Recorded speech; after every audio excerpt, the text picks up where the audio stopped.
Hello, and thank you for taking the time out of your very busy schedules to watch this. I hope that there is something within this video that is a benefit to you or to someone that you know.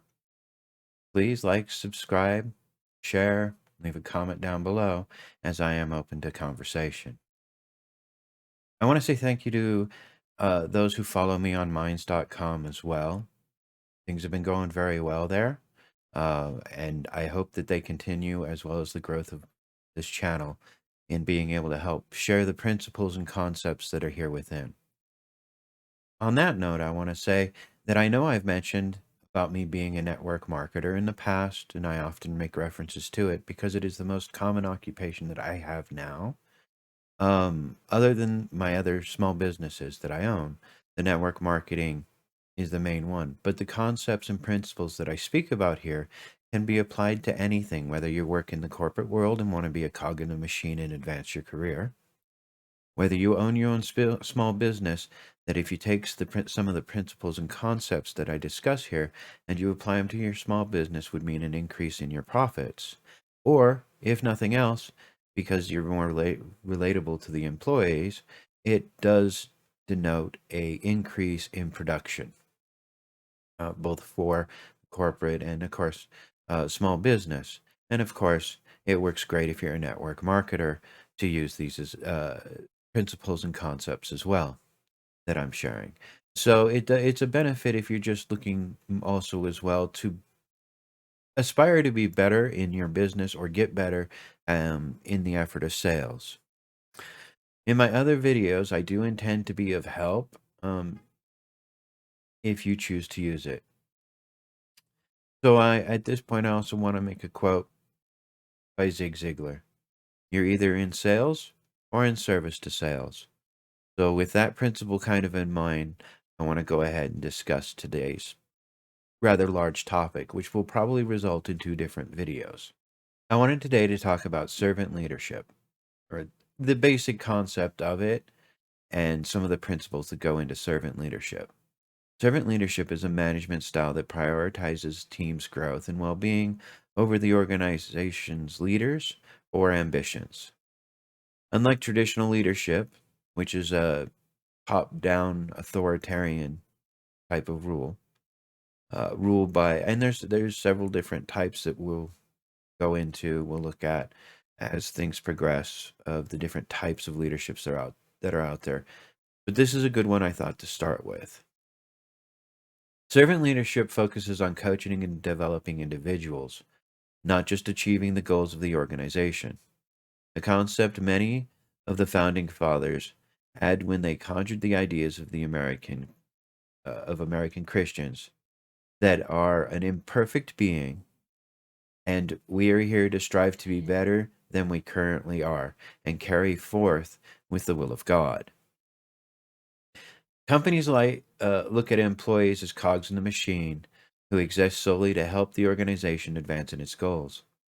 Leaders act as masters who dole out authority and don't care how work gets done as long as it's delivered on time. People get used up with the intent of making capital in the traditional corporations pre-COVID, because COVID has changed a lot of things when it comes to business to some degree if you're working for a major corporation. If you're employed for yourself and working in your own small business, well, again, we all get the concept though that generally with authoritarian leadership, it's dictation. You do this. It doesn't, there's no care for the workers these days, say there was maybe like 100 years ago with corporations. True leaders are rarely defined by title or wealth. Often the best leaders are those who spend time serving others to empower them, regardless of their situation or position. People gravitate towards positivity, and this type of leadership is defined by active listening, developing trust, and building relationships while still possessing and showing the traditional leadership skills of persuasion, foresight, and guiding a team to achieve a goal. Servant leadership goes against the belief that leaders are defined as hierarchical, patriarchal, and related to wealth, title, or status. Instead, it focuses on serving others to help them grow, often without the title or recognition that comes with many leadership roles. Many believe that it's because servant leaders are more aware of what's going on around them and with the people they lead. They care deeply about the welfare of their team members, their fellow human beings. They focus on developing relationships and are actively supporting others to improve themselves while still achieving the goal. Greenleaf, Robert B. Greenleaf, 1970, is credited with coming up with the term servant leadership, but I do believe it comes from a much earlier time than the 1970s, because the way that Greenleaf presents it, it is more of a socialist concept than sort of the concept of helping yourself in a free capital market system. With servant leadership, you can see it in the works of Napoleon Hill and Earl Nightingale. You can also see it in the words of many of the founding fathers.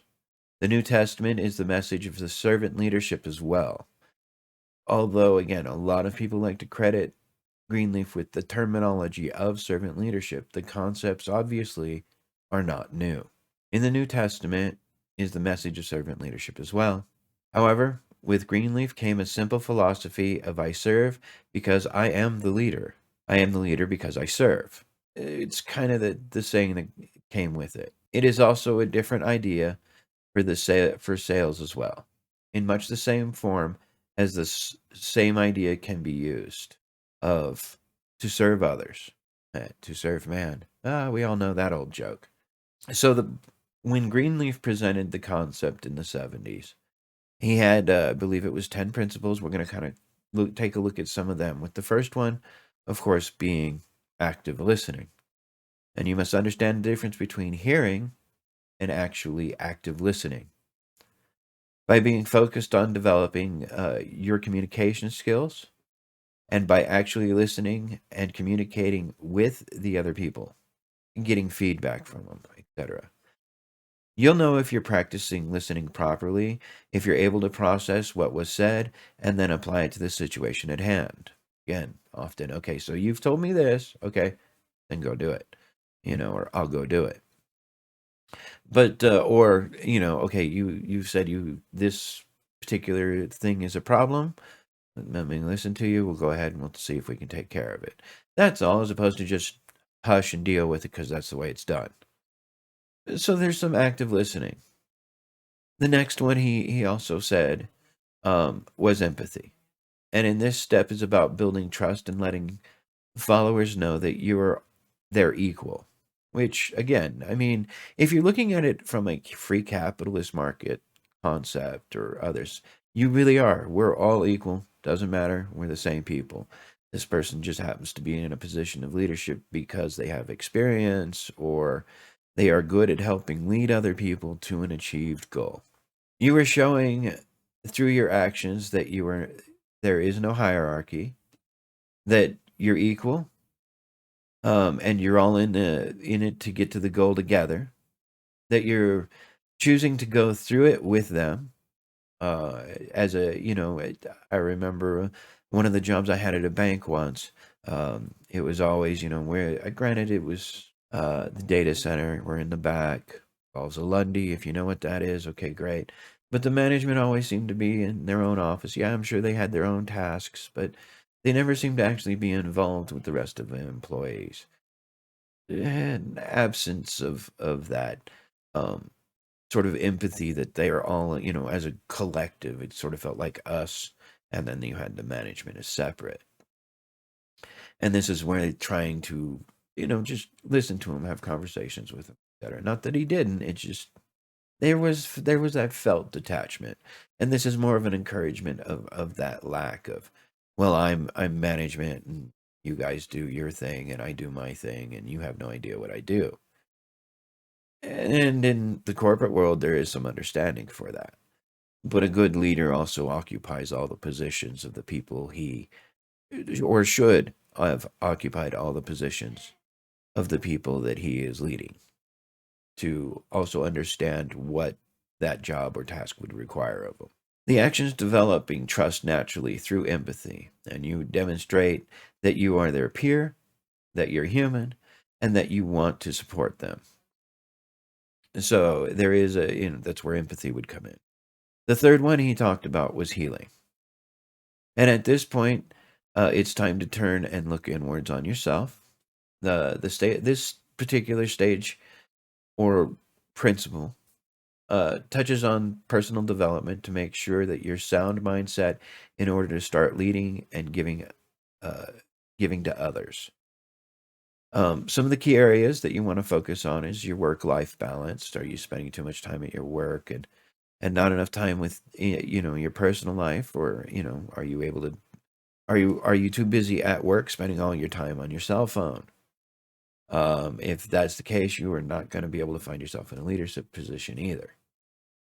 So self-care, you come to work sick, etc., mental, physical health, faith, family, finances, fitness. Do you read 10 pages of a good book a day?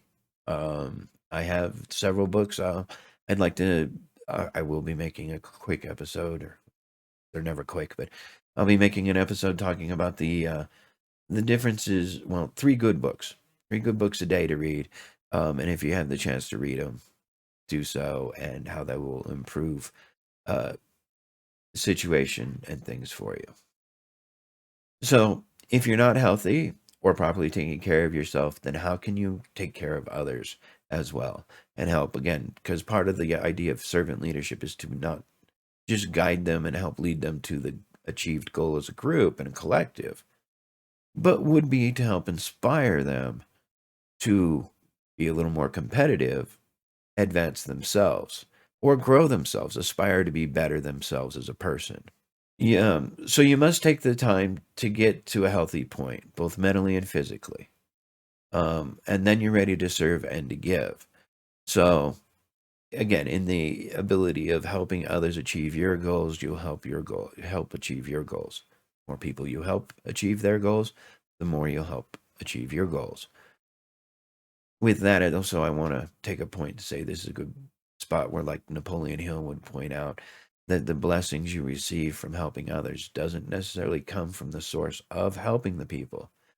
So I've experienced that more often in my life than I can count, of the ability of helping others get their goals, and I get repaid or rewarded through other means. It's really interesting. So I digress.